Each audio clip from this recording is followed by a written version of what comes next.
menikmati jemaat Tuhan dengan hati yang tunduk dan hormat di hadapan Tuhan.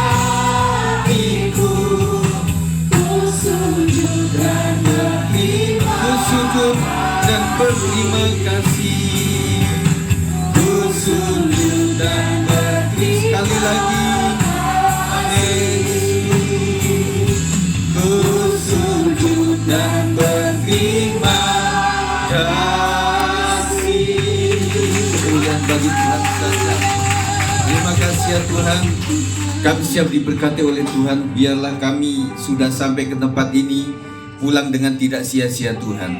Ajarkan kami Tuhan dari awal sampai akhirnya kami boleh mengikuti liturgi ibadah dengan rasa hormat dan takut akan Tuhan, sehingga apa yang kami lakukan menjadi dupa yang harum di hadapan Tuhan. Segala roh jahat akan mengganggu dan mencuri kebenaran firman Tuhan kami hancurkan di dalam nama Yesus Kristus, dan berikan hati seorang murid supaya kami dengar-dengaran seperti Maria dan merenungkannya siang dan malam, dan kami boleh melakukannya dengan hati yang mengasihi Tuhan.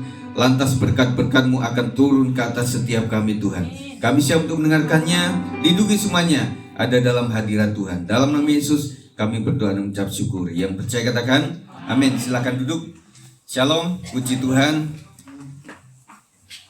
Kita sudah melewati masa pencoblosan saudara, dan saya berharap tidak ada kubu 1, 2, dan 3 di dalam rumah tangga yang sudah calonnya sudah terpilih. Ya itulah yang kita harus doakan. Amin. Ya puji Tuhan saudara. Pilihan kita bisa beda-beda. Jangan-jangan di sini juga ada yang 01 ini. Kebanyakan 02, tetapi 03 juga ada saudara ya. Tetapi ya udahlah, kita tinggal mendoakan masa tenang supaya betul-betul tenang. Hadirat Tuhan ada di seluruh wilayah Indonesia. Amin. Saudara, kita sedang membenahi untuk pelayanan di gereja kita. Memang kita banyak sekali yang harus dibenahi dalam hal ketemuannya ya. Kita para pelayan Tuhan tuh jarang ketemu loh saudara. Jadi kayak ada di area masing-masing, ketemu di sini setiap hari Minggu doang gitu ya. Jadi kita usahakan saudara supaya paling tidak para pelayan itu tubuh jiwa rohnya sehat ya. Jadi tubuhnya juga pastilah kalau udah umur ada sesuatu, tetapi akan dikalahkan dengan sebuah jiwa atau rohnya yang menyala-nyala. Biarlah rohmu menyala-nyala dan layanilah Tuhan.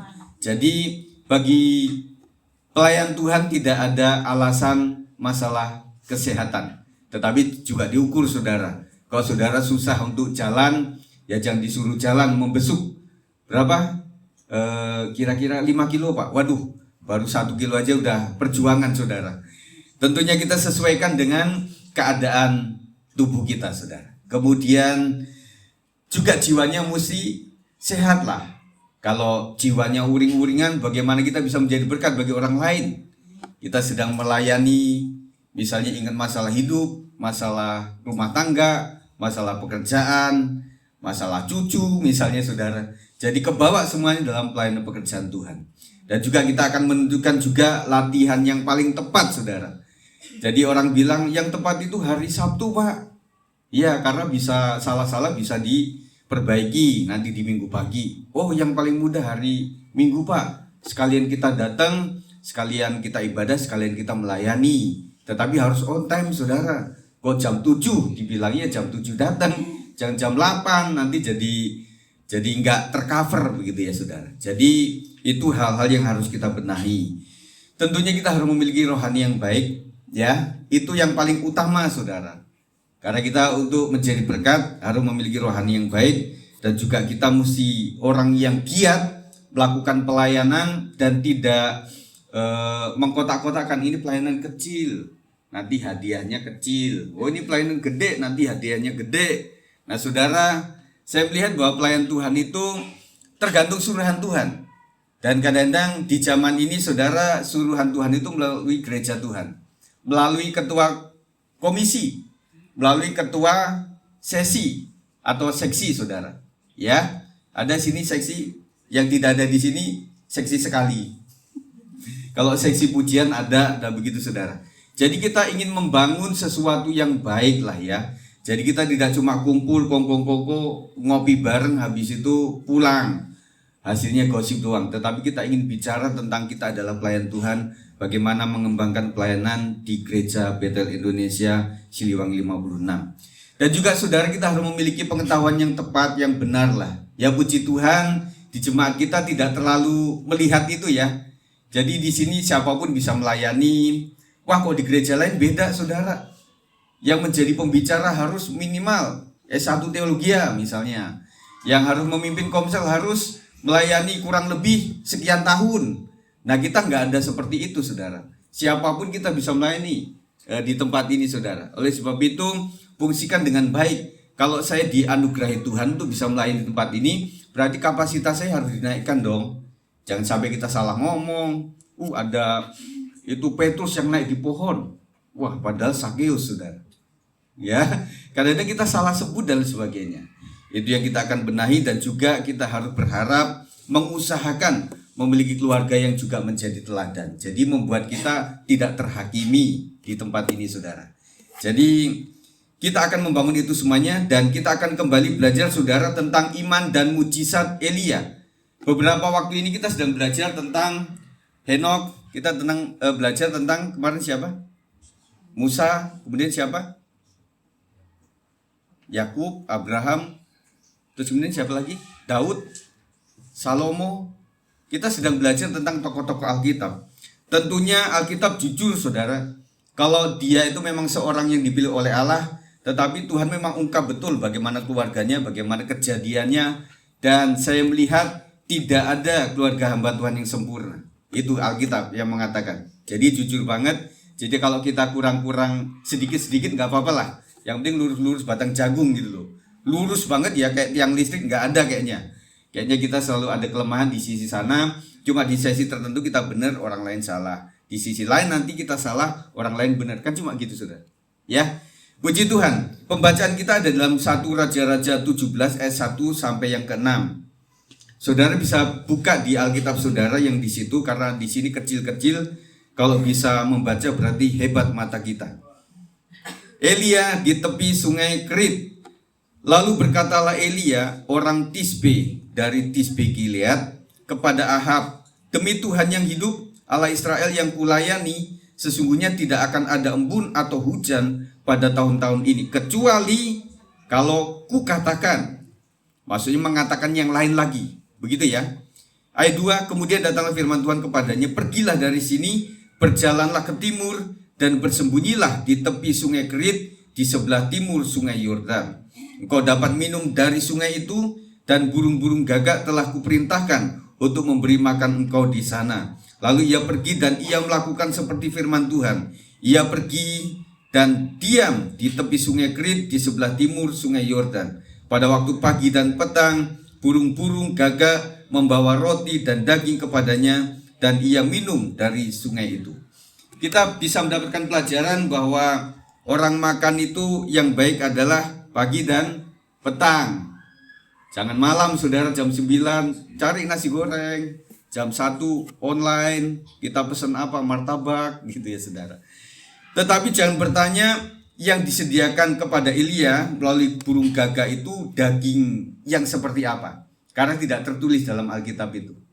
Saya juga tidak tahu waktu itu cara orang memakan daging itu, apa daging mentah atau memang harus dipanggang, dimasak atau direbus atau bagaimana. Tetapi ini tidak menjadi perdebatan. Amin. Yang penting Alkitab katakan bahwa air minum dari sungai.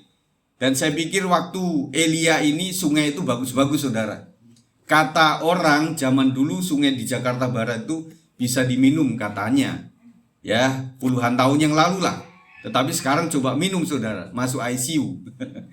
Nah, kita akan belajar bersama-sama saudara. Sebagai manusia yang berhadapan dengan berbagai beban, kita membutuhkan pertolongan Tuhan. Siapa yang merasa punya beban, angkat tangan. Masalah maksudnya. Wah, yang lain tidak punya masalah saudara, atau dianggap selesai. Kayak latihan upacara saudara. Setiap kita tentunya punya masalah yang bertingkat. Anak-anak masalahnya apa? Ya pengen mainan, tidak dibeliin, ngambek. Pengen apa, minta minum, dikasih makan. Minta makan, dikasih minum. Suruh tidur, nggak mau dia, dan begitu ya. Nah setelah SD punya masalah berbeda, SMP berbeda, SMA berbeda, waktu kuliah juga berbeda. Cari pasangan hidup juga punya masalah tersendiri, saudara. Saudara pengennya yang seperti ini, tetapi yang ada di muka itu yang berbeda. Tetapi saya himbau kepada setiap anak-anak muda sekalian, yang penting cari yang takut akan Tuhan. Jangan carinya di tempat lain, carinya dalam gereja Tuhan. Ya, banyak yang masih kosong, yang belum punya pacar, saudara. Saudara ngomong, saya Pak Gembala, saya suka loh sama dia. Tapi pertanyaannya, dia suka sama kamu enggak? Waduh, saya belum tanya itu. Ya tanyalah. Atau coba pendekatan PDKT, saudara. Tapi juga harus mandi, pakai parfum, sisiran, potong rambut, potong kumis, supaya keren lah begitu ya. Habis itu jangan lupa, harus kau tunggu sampai kau punya kerjaan. Setuju anak-anak muda? Laki-laki nih terutama nih. Ya, supaya dengan begitu calon mertua juga melihat, oh iya, kamu memang anak laki yang bertanggung jawab. Kamu punya pekerjaan, kamu punya penghasilan karena kamu pandai menabung dan kamu mulai mencicil rumah misalnya. Rumah sekarang saudara KPR-nya tinggi-tinggi. Makanya saudara kalau sudah punya rumah, itu pelihara dengan baik-baik ya. Kalau lagi nyicil rumah, aduh, sampai pecicilan kita. Ya, rumah mahal sekarang, kecuali saudara mau ke Kupang, mau ke Lampung, yang paling ujung, nah itu masih murah tuh. Atau di Kalimantan tuh, Kalimantan. Tapi jangan deket EKN, itu lagi mahal-mahalnya itu ya. Nah, mujizat adalah salah satu cara Tuhan dalam memberi pemeliharaan. Jadi jawaban buat pertanyaan kenapa orang Kristen sering menghadapi masalah. Yang kadang-kadang dokter angkat tangan, mertua angkat tangan, orang tua angkat tangan, abang adik juga angkat tangan. Dan kadang-kadang obat-obat itu nggak bisa memenuhi syarat itu, saudara. Apalagi obat-obat yang generik begitu ya. Yang kadang-kadang ditaruh kepada siapa, tetapi diuntukkan kita gitu.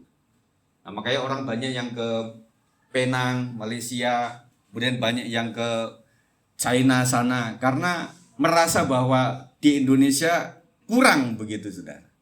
Tetapi ada orang yang sampai ke seluruh dunia. Oke, dokter udah angkat tangan. Ini nggak bisa Pak, nunggu waktu saja. Bawa pulang, pengen makan apa, si bapaknya kasih aja. Pengen makan apa, pengen jalan-jalan ibunya, bawa aja, jalan kemana. Ya, nah setelah itu apa maksudnya? Ya, dia nunggu waktu saja. Akhirnya ketika nunggu waktu itu dia datang kepada Tuhan. Dia memohon pertolongan daripada Tuhan. Dan banyak keajaiban terjadi dalam masa kritis seperti ini. Siapa yang pernah mengalami seperti itu? Itu adalah mujizat daripada Tuhan. Dan seharusnya semua kita ngalamin itu. Jadi PR Bapak Ibu, saudaraku, adik-adik sekalian, kalau kita belum mengalami itu masih sebagai pencapaian lah yang harus kita tempuh. Dan habis itu tidak cuma doa, habis itu tanpa usaha. Kita doakan, kita usahakan. Nah setelah itu Tuhan meneruskan yang menjadi haknya Tuhan gitu loh. Ya, jadi poin hari ini adalah setiap kita harus menerima mujizat daripada Tuhan. Gereja kita banyak mengalami mujizat daripada Tuhan. Dan itu harus kita syukuri, saudara. Bukan syukurin, tapi kita syukuri. Syukuri apa yang ada. Hidup adalah anugerah Tuhan. Nah, bagaimana mujizat pemeliharaan Tuhan dialami oleh Elia? Kita sedang tidak bicara dengan tokoh lain, bukan capres dan cawapres, tetapi kita sedang berbicara tentang seorang nabi Tuhan, yaitu Elia. Yang pertama adalah di dalam ayat 1 mengatakan, lalu berkatalah Elia orang Tisbe dari Tisbe Gilead kepada Ahab, demi Tuhan yang hidup Allah Israel yang kulayani, sesungguhnya tidak akan ada embun atau hujan pada tahun-tahun ini, kecuali kalau ku katakan. Di ayat sebelumnya, kalimat sebelumnya maksud saya, demi Tuhan. Saya jadi teringat yang viral, demi Tuhan. Nah, demi Tuhan itu adalah dalam nama Tuhan, saudara. Jadi yang pertama, bagaimana seseorang mengalami mujizat Tuhan harus dilandasi iman pada Tuhan yang hidup. Saudara orang beriman? Amin. Beriman kepada siapa? Tuhan Yesus Kristus. Saudara paham bahwa beriman kepada Tuhan Yesus Kristus itu adalah sedang beriman kepada Tuhan atas segala Tuhan, Sang Pencipta langit dan bumi, yang istilah kata dengan perkataannya dia bisa menciptakan alam semesta. Berarti iman kepada yang tak terbatas. Gitu loh saudara. Waktu sudah beriman kepada sakit saya akan disembuhkan, otak kita kan ngomong stadium 4 bro, Tuhan itu mesti stadium 1. Ya, saudara ngebut di tol gitu loh. Ya, wah, pasti malaikat Tuhan akan pimpin kita. Di tol itu tempuh yang paling aman itu adalah sekitar 80. Nah itu saya tuh Pak. Kalau saya nggak lagi kebelet, saya 80 itu. Saya di tengah, pinggir ya truk, sini orang ngebalap, jadi tengah saja begitu. Nah repotnya kalau tol itu jalurnya cuma 2. Waduh saudara, saya mesti ngebut begitu saudara. Nah dia bilang saya 150 per jam, kilometer per jam. Pasti Tuhan akan melindungi saya. Buak, tabrakan. Malaikat masih di belakang. Karena dia sayapnya kecil. Enggak, ini gambaran aja saudara. Jadi enggak ngebut dia. Malaikat kurang cepat begitu saudara. Silakan Pak, supaya Aser kasih tempat. Di depan bisa Pak? Iya. Ya baik, konsentrasi lagi saudara. Jadi kita juga bisa menghitung bagaimana Tuhan punya kuasa yang tak terbatas, tetapi kita juga tidak main-main dengan hitungan kita. Setuju? Ya, di depan Pak, silakan sama Dede boleh ke atas? Ya, nanti ada ulang tahun loh. Ya, ada kue pastinya nanti. Ya, selamat datang ya Pak. Puji Tuhan. Ibu mau ke depan Bu? Ya, supaya serasi Bu. Nah, si ibu kemarin sudah ke WBI. Ibu siapa? Ibu Grace. Bapaknya siapa Pak? Pak Marcel ya. Selamat datang ya Pak ya. Tuhan berkati kita. Nah kita baru mulai. Jadi mujizat tidak terjadi dengan sendiri, namun ada pribadi yang mengerjakannya. Pribadi tersebut adalah Tuhan yang hidup. Saudara mesti fokus, saya harus mendapatkan mujizat, dan itu bukan bikinan saya. Kalau bikinan manusia tanpa campur tangan Tuhan itu sebelum belum sampai kepada mujizat loh. Mujizat itu adalah nilainya apa yang tidak bisa manusia lakukan. Berarti saya harus mengimani kepada tokoh ini, yaitu Tuhan Yesus Kristus, yang menyanggupkan kita untuk melewati jalan kehidupan kita yang terjal, yang banyak hal, banyak masalah. Dan ketika kita angkat tangan Tuhan, berarti ada kemungkinan saat itulah Tuhan akan turun tangan atas kita. Kan begitu saudara. Jadi banyak orang ingin mendapatkan mujizat, tetapi jalannya salah. Gitu saudara. Dia ngomong beriman kepada Tuhan Yesus Kristus, tetapi prakteknya gak begitu. Karena beriman kepada Tuhan Yesus Kristus itu yang tidak boleh dilupakan, harus mendoakannya kepada Tuhan yang sama. Banyak saudara menghadapi masalah, tetapi kadang-kadang berdoa itu di belakang, bukan di awal. Padahal Tuhan pengen, serahkanlah segala rencanamu kepada Tuhan, dan Dia akan meluruskan jalanmu, kan begitu saudara. Saudara pengen mendapatkan pasangan hidup yang baik, saudara doakan itu. Tuhan Yesus tolong saya udah mulai usia Tuhan, supaya Tuhan kasih jodoh yang terbaik. Kalau tidak di gereja ini, ya di tempat aku kerja, atau dimanapun lah terserah. Tetapi Tuhan tolong saya supaya saya bisa membangun pribadiku menjadi pribadi yang baik. Saya tanya kepada Bapak Ibu Saudara sekalian, anak-anaknya sudah masuk kepada umur harus punya jodoh, pengen menantu yang seperti apa kira-kira? Kayak Mayor Teddy? Nah itu gara-gara si itu tuh yang jadi Prabowo menang tuh. Nah itu menurut saya aja ya. Aduh si mbak-mbak itu katanya pingsan tapi bawa handphone juga tuh. Ya. Tapi katanya Mayor Teddy udah punya istri itu. Jadi ya Boleh cerai ya katanya. Nah, ya kita kembali ke jalan yang benar, saudara. Ya, jadi tentunya tidak cuma tampang. Kata istrinya, emang gua menikah sama lu cuma tampang doang. Tampang itu sampai berapa umur kira-kira? Ya 50. Itu yang di depan udah mulai 52, Pak. Jadi udah nggak ada yang milih saya. Ya. Jadi lama-lama juga peot, saudara, mau di pedicure, manicure, apalah, mau ditarik-tarik kanan kiri muka belakang, tetap saja ada orang bilang, aduh itu ada artis Korea tuh, yang keren tuh, bagus wajahnya itu ya. Coba saudara kok deket banget baru ketahuan, ya. Jadi air wajahnya akan ketahuan di situ. Bapak Ibu sekalian, puji Tuhan kalau kita bisa awet muda ya.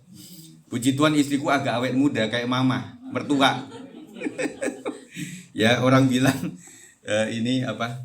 Saya kadang-kadang kalau bawa istri saya takut ada orang nanya, Om itu sama siapa Om?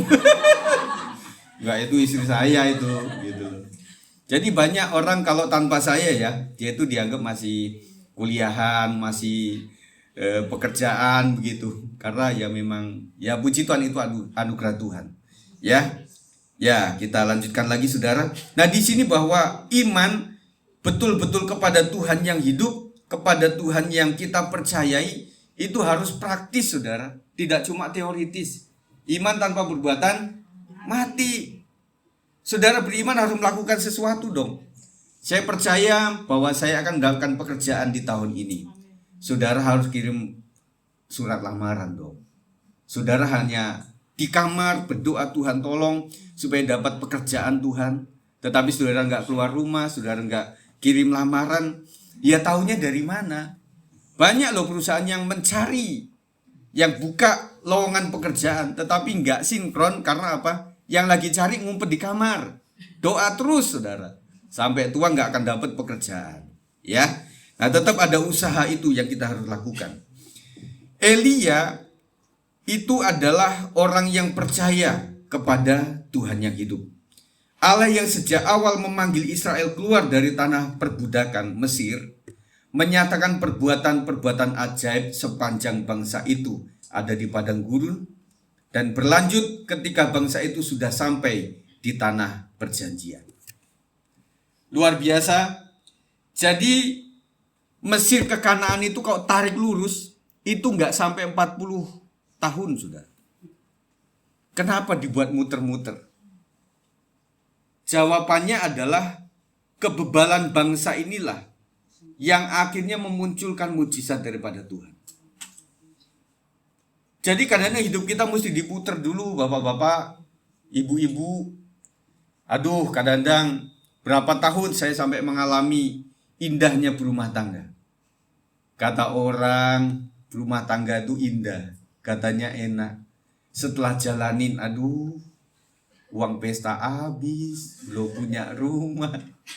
Teman-teman kita yang dari Medan, ya saudara pengennya kawin Adam Hawa aja lah, diberkati habis itu pergi ke Bali, selesai. Tetapi tulangnya bilang gak bisa nak, kamu harus melakukannya secara adat. Dan adat kalau di tahun 2024 itu minimal berapa kira-kira orang Batak? Tergantung ya Pak ya, tergantung di mana. Tetapi minimal berapa kira-kira? 200? Woy, itu satu mobil loh. Iya. Nah setelah pengantin usai itu, aduh Pak, kemarin itu 200 juta kalau kita beliin mobil baru udah dapat Pak. Atau minimal kita beli rumah di ujung masih dapat itu. Saya punya teman juga merasa seperti itu. Saya bilang, ya udahlah Bu, karena kita menikah itu bukan cuma sama pribadi, tetapi sama keluarganya juga. Jadi kita harus menghargai itu semuanya. Akhirnya banyak orang yang segan untuk menikah, saudara. Segan sampai tua. Karena dia pikir, aduh, kalau bisa saya orang Batak, ketemu jangan orang Batak lagi. Suku lain gitu loh. Kita cari di Gunung Kidul. Yang orang gadis-gadis pada makan belalang itu loh. Mungkin lebih murah di sana. Ya udah nikahnya di Gunung Kidul gitu loh. Habis itu penghiburan di kota gitu ya. Tetapi kadang-kadang nggak bisa juga. Dan ada beberapa orang yang memang kawin silang juga akhirnya juga harus pakai adat juga. Kembali lagi ke adat lagi. Aduh, akhirnya nunda sampai anak 3 nggak diadat-adatin saudara. Ya udahlah, yang penting cinta Tuhan. Jadi bangsa Israel itu dikasih mujizat Tuhan tidak cuma di padang gurun, tetapi sesudah sampai di tanah perjanjian. Saya ingatkan saudara akan cerita ini bahwa tanah perjanjian itu bukan tanah kosong tanpa masalah. Tetapi di tanah perjanjian Kanaan itu orangnya gede-gede saudara. Ada penghuni pribuminya di situ yang mereka harus kalahkan itu. Jadi saya melihat bangsa Israel itu tidak cuma takut akan Tuhan, tetapi mereka bangsa yang pandai perang juga. Pertanyaannya, Musa waktu itu latihan perangnya di mana kan begitu? Ya, nggak pernah disebutkan, tetapi dia mengalahkan beberapa bangsa loh. Atas pimpinan seorang Musa. Berarti Tuhan nggak salah pilih. Ya, kalau di filmnya itu kelihatan ada Abraham juga yang harus berperang, Yakub juga harus berperang, dan demikianlah yang terjadi saudara. Nah, kita berpikir, Tuhan, saya dari Manado, saya dari Medan, saya dari Kupang, saya pengen merantau ke ibu kota. Kata orang ibu kota itu lebih kejam daripada ibumu, daripada ibu tiri saudara. Ya, coba saya akan lakukan itu. Dengan cara hidup di jalanan lah, dia sambil nambal, sambil apa. Ada yang buka salon, ada yang buka catering. Semuanya dibuka keahlian dia. Karena orang-orang demikian itu pantang pulang sebelum berhasil. Kalaupun saudara harus pulang, itu bontotnya banyak. Nanti keponakan itu, yang ngaku-ngaku keponakan juga banyak itu, 1.000, 2.000. Aduh, akhirnya ada seorang artis pun yang bilang, kami habis pesta di Medan, setelah sampai di Jakarta kami habis-habisan. Gak ada lagi uang. Itu yang betul-betul terjadi, apalagi artis ya. Jadi aduh, minta om begitu, terjadi begitu. Akhirnya dengan demikian orang itu menjadikan, aduh kok selalu kayak gini ya. Dan saya katakan saudara sekalian, menjadi Kristen itu bukan berarti non masalah. Justru orang banyak merasa bahwa ketika mengabdikan diri hidup kepada Kristus, saat itulah tempaan terjadi. Karena saat sebelumnya kita tuh punya Tuhan lain, bukan Tuhan Yesus, tetapi kuasa gelap. Dan rata-rata orang di dunia roh itu, iblis gak rela gitu. Kok sudah bertahun-tahun dia kasih upeti, kasih persembahan-persembahan, kasih kembang telon, ya, kemudian kasih pedupaan, menyan dan sebagainya. Awalnya menyan itu adalah formal daripada Tuhan sendiri. Dupa yang harum, tetapi iblis cabut itu. Saya katakan iblis itu bisa segalanya, tetapi tidak maha bisa. Dia selalu meniru apapun itu. Iblis Lucifer itu adalah kayak seperti punya ahli dalam musik seni. Makanya dunia itu dihancurkan melalui seni. Notnya sama toh, tetapi dipakai oleh band rock sama band rohani akan memunculkan yang berbeda. Notnya sama, do re mi fa sol la si do, do re mi fa sol la si do. Oh, salah saudara. Jadi not itu nanti akan ada naik, ada turun, cuma di situ saja. Tetapi dengan not itu saudara, orang bisa bikin apapun. Makanya kita peduli kepada teksnya saudara. Seperti air madu dari batu. Betul emang. Air madu dari batu karang. Madu apa ya saudara? Mungkin ada di ayat Alkitab. Tetapi orang gak mikir, nyanyi sajalah. Seperti air madu dari batu karang. Batu karang di mana? Di laut kan. Kalau ada madu, emang tawon nyemplung. Nah, itu pertanyaan saudara. Dibawa ke paksayamu, kau bawaku terbang tinggi jatuh. Iya kan? Tetapi buat orang percaya itu, kita yang tidak terlalu berpendidikan, itu kayak sah-sah saja. Yang penting teks ini saya nggak perlu ubek-ubek gimana, yang penting saya mengimani lagu itu. Makanya saya sarankan ketika kita memuji Tuhan, pujilah dengan sungguh-sungguh. Ya, waktu saudara diajak tepuk tangan, ya tepuk tangan saudara. Ya. Nah, waktu kita diajak berdoa, ya berdoa. Waktu kita diajak angkat tangan saudara. Waktu diajak menyembah, menyembahlah saudara. Sampai tempo hari Bang Oto bilang, Bapak Ibu kalau tidak bisa nyebutin yang lain, apalagi bahasa roh, bahasa daerah aja susah banget, apalagi bahasa roh, katakan haleluya saja. Haleluya, puji Tuhan, haleluya. Nanti ketemu saudara.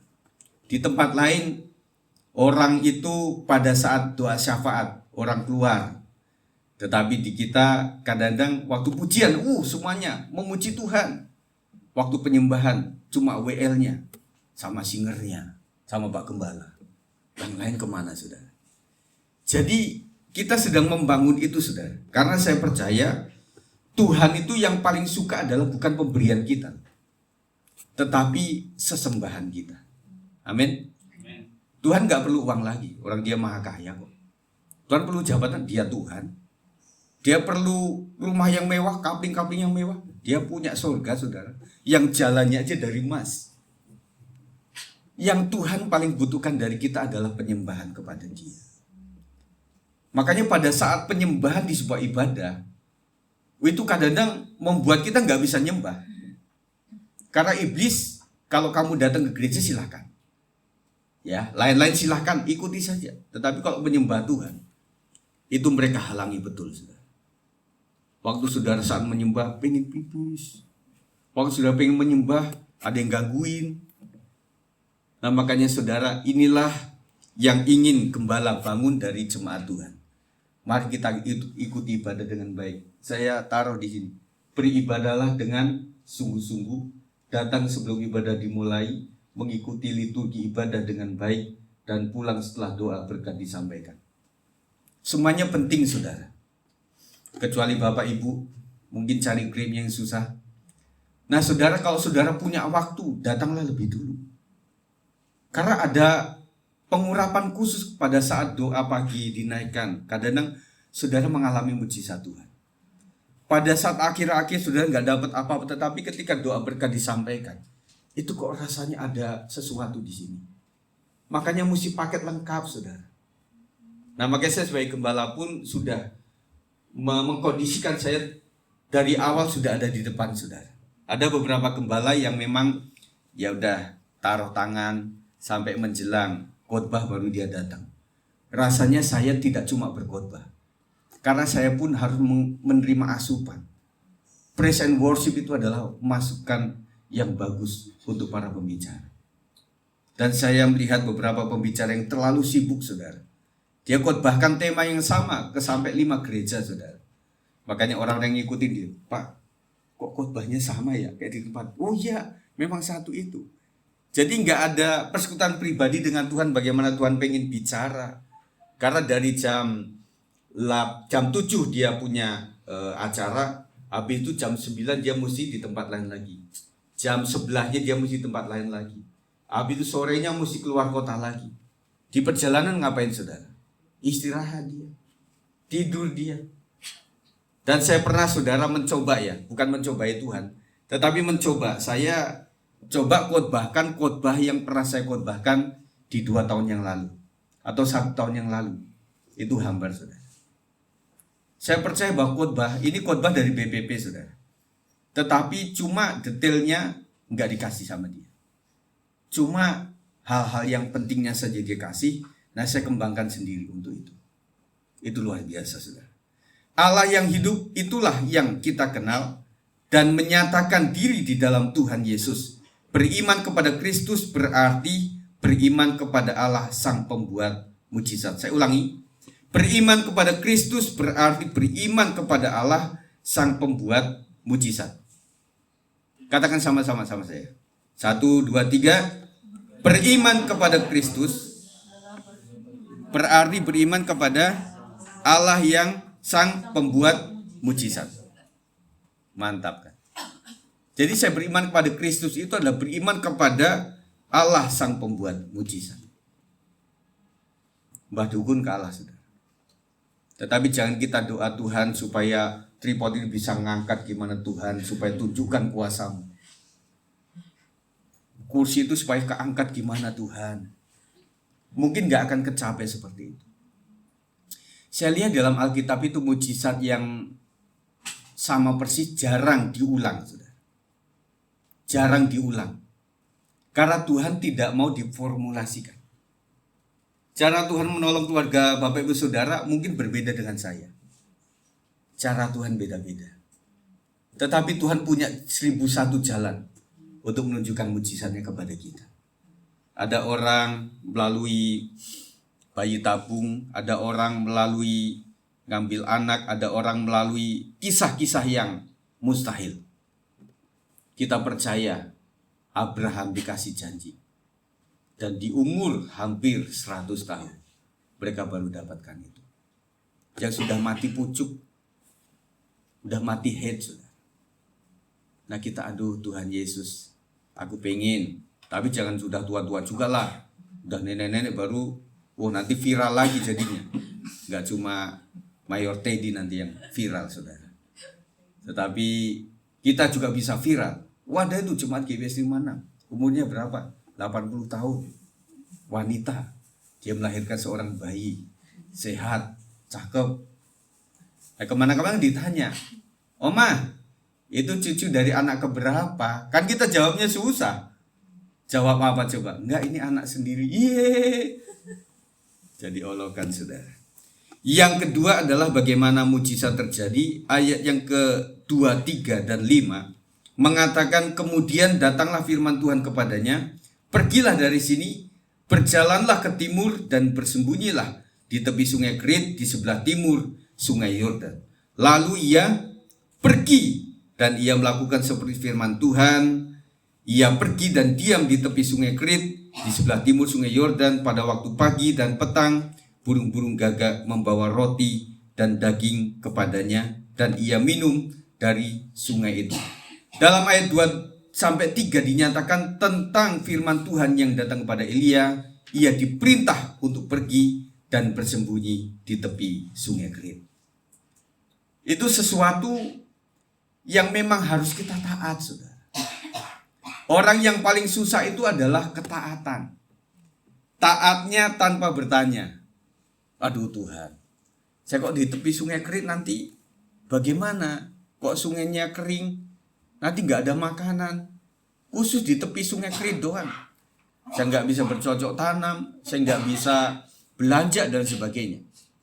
Tetapi ayat 5 mengatakan, lalu ia pergi dan ia melakukan seperti firman Tuhan. Sebagai seorang yang kayak Maria itu susah. Jadilah padamu, aku hanyalah hamba Tuhan. Kisah Natal, Maria bagaimana untuk menerima Yesus sang jabang bayi, padahal dia tidak boleh bersetubuh. Di zaman kini terlalu banyak, tetapi di zaman itu saudara, mungkin cuma satu-satunya Maria doang. Dia udah merendahkan dirinya serendah-rendahnya. Terserah apa kata Tuhan, apa kata orang, tetapi yang penting apa kata Tuhan. Jadilah kehendakmu yang jadi. Aku hanyalah seorang hamba Tuhan. Gereja adalah alat Tuhan untuk mengekspresikan segala kemauan Tuhan. Tetapi kadang-kadang kita berpikir terlalu panjang lebar, yang akhirnya kita nggak melakukan apa-apa. Betul? Jadi kadang-kadang kita berpikir, saya kasih kolektor, otak berjalan. Ini nanti untuk apa ini? Meskipun ada laporan saudara, tetapi di otak ini yang bahaya saudara. Kok nggak seperti kita kasih ke Pak Ogah ya? Thank you ya bro, thank you ya bro. Emang kita wawancara dulu sama mereka itu, bang sini bang. Nanti kok saya kasih uang, apa mau buat apa? Nggak pernah kita bertanya seperti itu. Karena lingkaran itu juga mesti cepat. Jadi kita kasih saja. Dah. Besoknya kita muter di situ lagi cari orang yang sama enggak? kebanyakannya sama, cuma sip-sipan sudah. Pak Oga aja sip-sipan sudah. Sip pagi, sip siang, sip malam. Nah, apalagi Mampang, DTC, wah itu butuh banget itu. Pak Oga seperti itu. Kadang-kadang saya juga rasa berterima kasih sama mereka itu. Thank you ya bang. Kalau enggak ini crowded banget. Namanya orang Indonesia saudara. Mana sih? Tipikal ngalahnya itu kecil banget. Ya. Kecuali mobilnya bagus, motornya bagus. Nah itu agak beda tuh. Makanya saudara kalau mau nyodok-nyodok ke mobil-mobil yang bagus-bagus, mereka suka mengalah.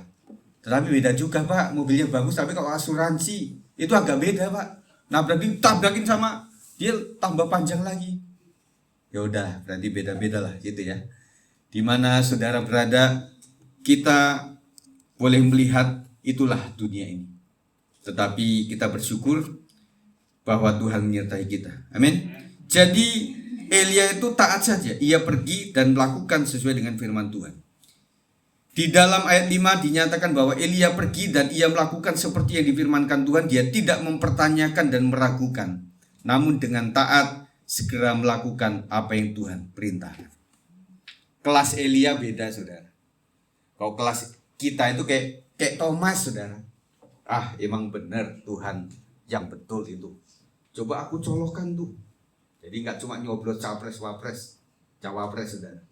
Tetapi zaman Thomas dia udah mencolokkan itu. Makanya orang bilang gini, orang Kristen itu punya Tuhan tangannya bolong, cacat. Buat itu adalah kemuliaan. Saudara. Mungkin sampai ketemu kita di surga nanti sama Tuhan Yesus, itu mungkin tetap ada penafsiran saya. Karena menunjukkan bukti otentik bahwa aku benar-benar sudah memang dikorbankan. Tapi pertanyaannya, apa betul penyaliban itu di sini? Ada orang percaya di sini waktu disalib sininya ditali. Kalau di sini saudara berat tubuh kita itu akan robek. Logis kan? Ada orang di sini. Nah, kalau di sini ada tulang dua nih, jadi dia di tengah. Tapi di mana-mana pun sakit tuh paku saudara. Iya kan? Nah akhirnya Thomas mencolokkan itu. Setelah dia nyolok, iya benar, bolong. Berarti memang benar Yesus yang kemarin disalib. Nah sekarang dia sudah menampakkan diri kepada murid-murid.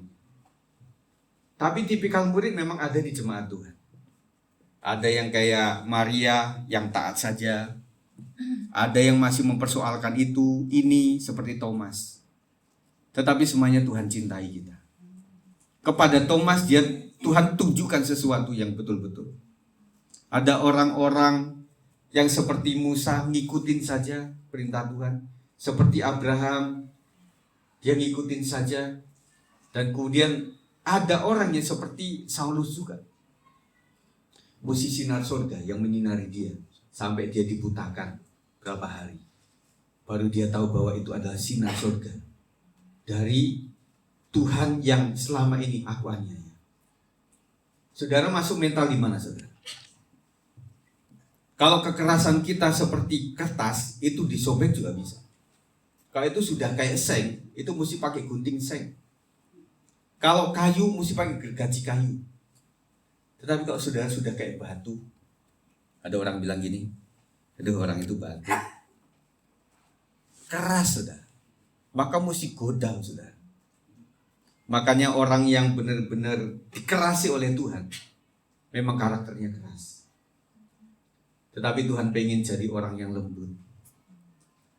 Setelah Saulus jadi Paulus, dia adalah orang yang rela mengikut Tuhan, mengiring Tuhan. Sampai dalam gambarannya Paulus dibawalah untuk dibunuh, dia ngikutin saja. Petrus yang kerasnya waktu itu, akhirnya dia lunak, oke. Yesus yang aku ikuti disalibkan dengan kepala di atas. Biarlah aku untuk menebus kesalahanku, aku disalibkan dengan kepala di bawah. Di Alkitab nggak ada. Itu cuma ada di sejarah gereja. Nah saudara, kita membutuhkan perombakan hati kita yang penting. Kita mau taat, lakukan sajalah apa yang sudah diperintahkan Tuhan.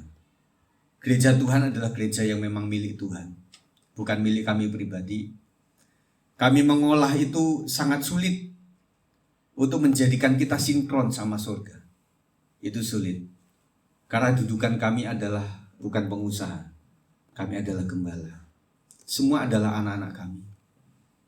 Yang baru masuk, yang sudah cukup lama, yang disebut senior kata ibu-ibu, yang disebut junior, meskipun kami tidak suka dengan sebutan istilah ini. Yang muda dan yang tua, generasi orde lama, generasi orde baru, kita generasi reformasi. Bukan orba lagi sudah. Nah setelah reformasi nggak tahu nanti apa lagi. Reformasi kedua atau bagaimana? Kita nggak tahu saudara. Ketaatan pada perintah Tuhan adalah salah satu kunci pemeliharaan Tuhan. Amin. Taatlah kepada Tuhan. Yang ketiga, dipelihara dalam kemustahilan. Pemeliharaan yang dialami Elia adalah sebuah peristiwa yang mustahil secara alami. Elia dipelihara dengan perantaraan burung gagak. Ayat 6, pada waktu pagi dan petang burung gagak membawa roti dan daging kepadanya, dan ia minum dari sungai itu. Saya tanya Bapak Ibu Saudara, burung gagak itu relatif rakus atau kayak biasa saja? Menurut saudara? Rakus ya? Tetapi Tuhan kasih cara seperti ini. Burung yang rakus itu rata-rata, kalau saya lihat Raja Wali ya misalnya, yang di paruh itu kecuali untuk anak langsung masuk saudara. Ada lagi burung yang suka tulang segini saudara, itu masuk ke tenggorokan dia. Nah burung gagak saudara, itu suka menyerang, menerjang dan lain sebagainya. Nah ketika itu ada di paruhnya, kok yang nggak langsung ditelan? Itu kan ajaib saudara. Saudara punya rezeki, nanti medianya adalah orang-orang yang rakus bisa jadi.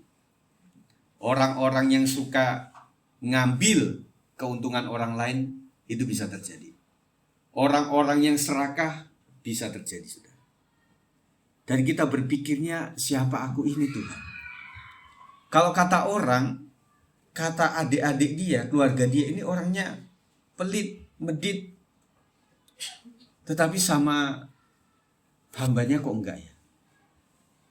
Saya melihat saudara, ada perbedaan. Orang Tionghoa rata-rata hitungan. Bapak Ibu Saudara yang dagang pasti begitu juga. Nah, tetapi ada orang itu bisa mengkotakkan, ini adalah hitungan bisnis, ini adalah hitungan untuk pekerjaan Tuhan. Waktu kita ngambil pulsa, tetap ditagih sama dia. Waktu kita sudah bayar, iya Pak, berkat Tuhan, melebihi daripada hitungan kita. Saudara, ada orang berpikirnya itu saya sudah habis-habisan untuk dunia. Dan dunia begitu menghargai kemampuan saya, keahlian saya. Jadi saudara dibayar di dunia profesional itu karena keahlian kita. Bagi anak-anak muda yang masih berjuang, kau harus punya keahlian. Di Indonesia kebanyakan itu adalah kalau di dagang, pedagang kelontong. Ada gas, ada aqua, di sini ada pulsa, habis itu ada bisa bayar listrik, bisa transfer bank. Nah orang apapun bisa masuk di situ. Ada cabai bu, oh ada gas, ada galon, ada pulsa, oh ada juga. Ibu mau transfer kemana? Kita bisa. Jadi orang juga banyak pelanggan di situ. Nah kalau orang itu cuma ahli satu saja, rasanya cari pekerjaan juga susah ya Pak. Susah loh. Ya. Ada sarjana ekonomi, kerjanya enggak di bidang ekonomi. Ada orang sarjana hukum, dia bisa jadi pendeta. Ada orang sarjana Inggris, dia bukan menjadi di TOEFL atau di apa, enggak. Tapi di bidang lain. Siapa yang menurut saudara pekerjaan saudara itu tidak sesuai dengan lulusan saudara? Pasti ada beberapa yang ngalamin itu. Malah ada yang bilang begini, Pak saya melihat ada orang-orang sukses, malah mereka enggak bersekolah. Loh saya bilang mereka nggak sekolah formal, tetapi papi maminya itu sejak dia kecil suruh ada di kasir loh. Nak kamu sudah belajar ngitung uang ya, kamu ngitung ini harganya sekian, modalnya. Nah kamu jual segini, keuntungannya segini, sisihkan untuk modal. Nah habis itu kamu serahkan ke mama. Mereka nggak sekolah formal, tetapi mereka bisa meneruskan perusahaan bapaknya. Nah kita saudara, yang nggak semua, kadang-kadang aduh, kita harus punya kelebihan lah. Belum lagi umur, saya katakan umur kita udah 50. Jadi orang tuh kayak gitu loh. Saya lahir di sini, gini kan. Nah ini masa nggak produktif nih, yang melengkung nih. Anak saya di sini, nah dia begini. Nah, waktu saya sudah melengkung, anak saya lagi produktifnya. Jadi nggak ada zamannya sekarang bahwa seorang bapak yang sudah senior itu merendahkan anak muda. Saya seorang pendidik, mantan guru, saya hampir 10 tahun mengajar. Dan kita suruh melihat anak kelompok bermain KB atau TK, itu lihatlah anak ini 30 yang tahun yang akan datang. Mereka jadi apa? Dan saya pikir guru SD-nya Pak Jokowi juga sangat bangga dengan itu. Meskipun yang disorot UGM dulu ya. Tetapi guru SD, nah rata-rata guru itu diingat sama anak-anak SMA biasanya. SD SMP udah lupa semuanya. Ya. Kita juga bangga melihat yang seperti itu. Dari yang kecil akhirnya menjadi seseorang. Itu kebanggaan kita lebih dari. Dan kita juga sebagai guru setelah minggu melihat anak kita hari ini pipis di tempat, ngepel bolak-balik, kadang-kadang main sendiri. Karena anak itu, saya ingatkan anak sekarang 10 menit bisa konsentrasi itu luar biasa. Kita punya kecepatan ekspresi yang luar biasa. Kita meleng dikit diem aja dia udah kemana-mana. Jadi anak-anak ribut sendiri itu tidak selalu karena dia memang kayak gitu, enggak. Tetapi dia lebih cepat berpikir, lebih cepat menangkap. Kami pernah survei, ada anak yang terlalu bergerak saudara. Akhirnya kita kasih pertanyaan kan, dia bisa jawab loh. Yang tadi anteng bengong gitu nggak bisa jawab. Berarti yang anteng bengong tadi nggak tahu mikirin pelajaran, lihat gurunya atau mikirin utang. Kita nggak tahu saudara. Tetapi anak yang kesana sini telinganya tetap bisa. Kami sebagai pemain musik itu kadang-kadang udah dilatih saudara. Kalau di mobil itu kadang kenceng suara tip, kayak masih bisa ngobrol. Karena kayak bisa memisahkan antara suara ngobrolan kita sama suara musik. Tapi orang-orang tertentu nggak bisa, langsung dikecilin sama dia. Kami bisa itu, harus dilatih saudara. Kemudian burung gagak itu membawa kepada Elia roti dan daging setiap pagi dan petang. Roti dan daging tidak dimakan oleh burung itu, mengherankan kan? Kita melihatnya, Tuhan bisa memelihara setiap kita dengan cara yang tidak bisa kita atur dengan skenario kita. Dia berdaulat untuk memelihara kita dengan mujizat dan caranya yang ajaib. Jadi saudara, bagaimana caranya agar mujizat pemeliharaan Tuhan terjadi atas kita? Kita harus memiliki iman yang kuat kepada Tuhan. Saudara orang beriman, amin. Kita percaya kepada Tuhan Yesus Kristus bahwa masalah boleh ada, tetapi di dalam percaya kepada Dia akan melakukan hal-hal yang luar biasa. Kita yang kedua harus taat. Bagaimana kita bisa mendengar suara Tuhan? Melalui firman Tuhan. Kalau Tuhan bilang berilah, maka akan diberikan. Kita banyak sekali di otak ini yang kita bicarakan. Waduh, kita lagi banyak ini, kita banyak ini. Kata bapaknya, udah lakukanlah apa yang menurut Alkitab saja. Karena bagian kita. Tetapi selanjutnya adalah bagian Tuhan. Kita hanya cukup taat saja. Dan yang ketiga adalah kita akan bisa dipelihara oleh Tuhan di dalam kemustahilan kita. Saya melihat Bapak Ibu di keluarga GBS 56, kadang-kadang seharusnya Bapak Ibu tidak memiliki ini. Seharusnya Bapak Ibu tidak ada dalam pekerjaan ini. Tetapi Tuhan peliharakan kita dari sisi itu. Dan saya ingatkan para orang tua, jangan kita pedih hati lihat usia kita yang semakin menanjak. Kadang-kadang Tuhan berkati kita melalui anak-anak kita. Setuju, percaya? Jadi ketika saudara sudah merasa sudah tua, Jangan berpikir aku sudah tidak berguna lagi. Apakah aku harus pergi ke jalan dekat Bumarta itu, Jalan Arif Rahmat Hakim. Di situ ada sedikit flyover. Mungkin turun di situ pas ada kereta api. Di situ aku akan mengakhiri hidupku. Jangan, Bapak Ibu Saudara. Hidup saudara masih dibutuhkan dalam gereja ini. Amin. Nanti kalau bapaknya satu-satu hilang, prianya enggak kumpul-kumpul, saudara. Ya, ibu-ibu hilang satu, di rel kereta semua. WBI enggak kumpul-kumpul, saudara. Saudara masih dibutuhkan dalam pekerjaan Tuhan. Amin. Nah, oleh sebab itu, saudara, kita tidak bisa dan tidak boleh membatasi kuasanya untuk melakukan mujizat.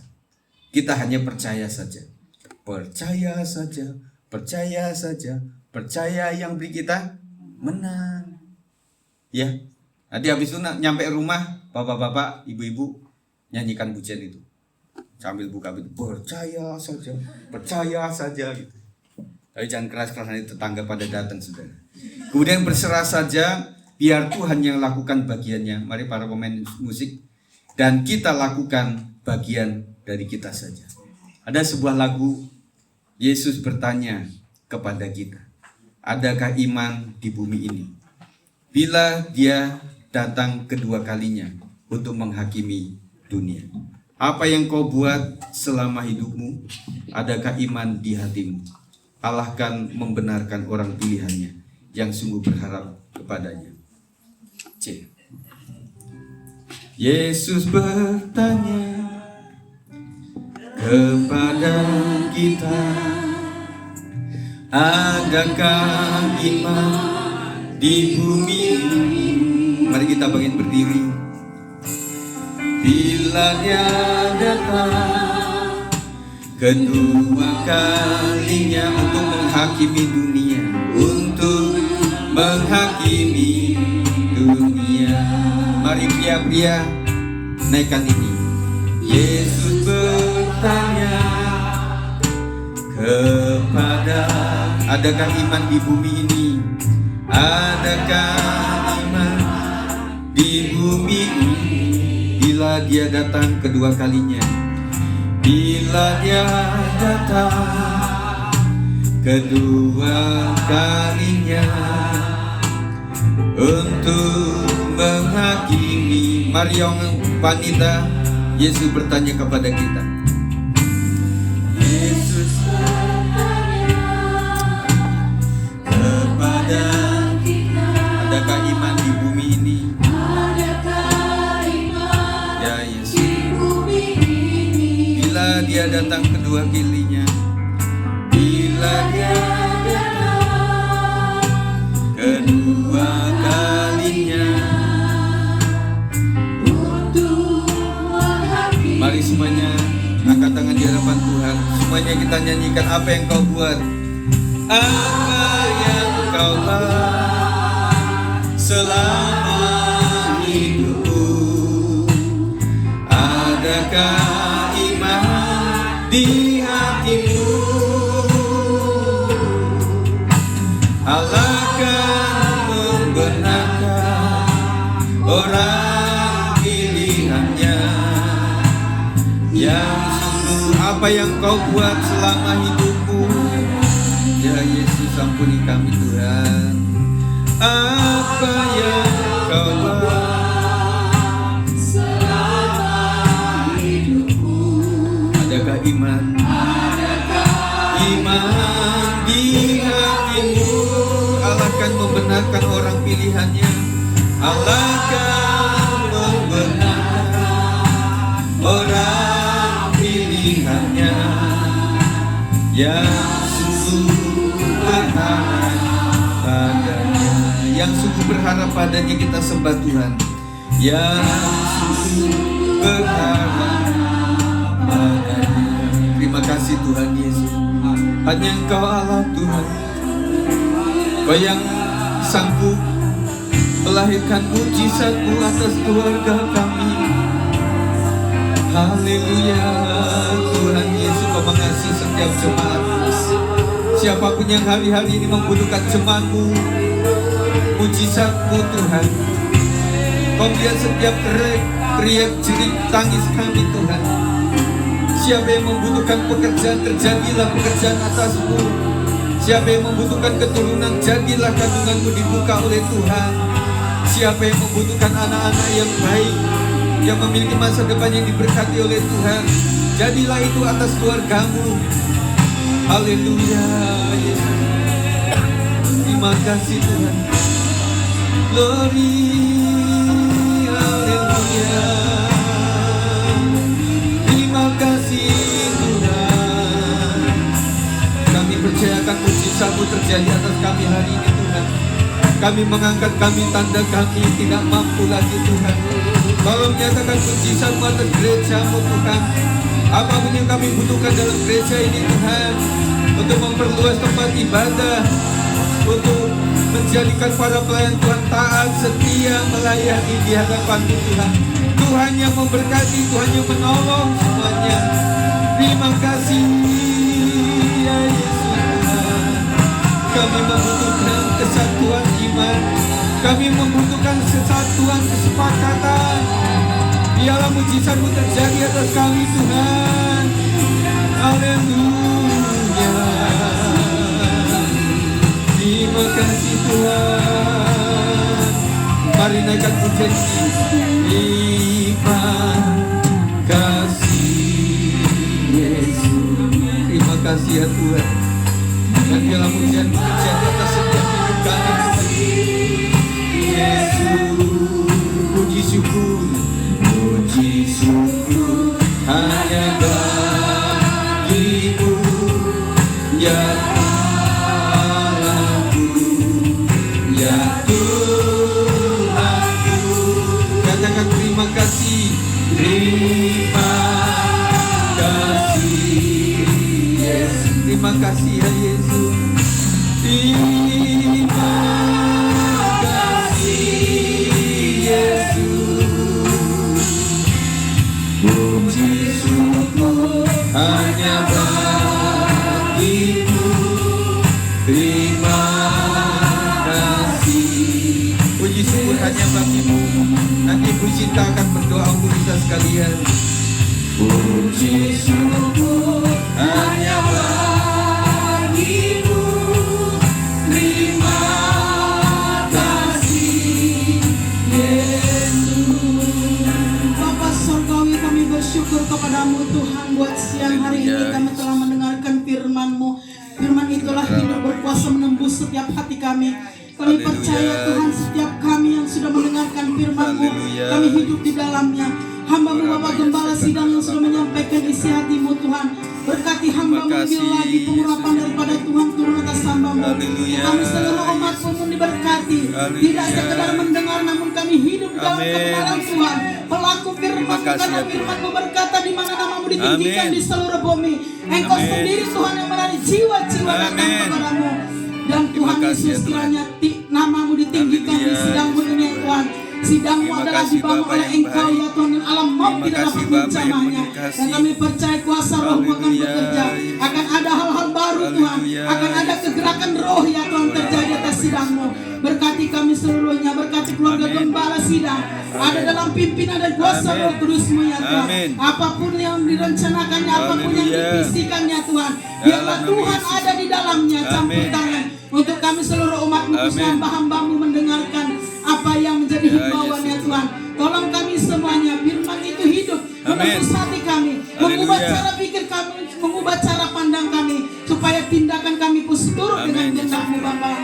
Terima kasih Tuhan, setiap pujian penyembahan yang sudah kami naikkan, kiranya nama Tuhan saja ditinggikan. Dalam nama Yesus Kristus kami berdoa bersyukur. Haleluya. Amin.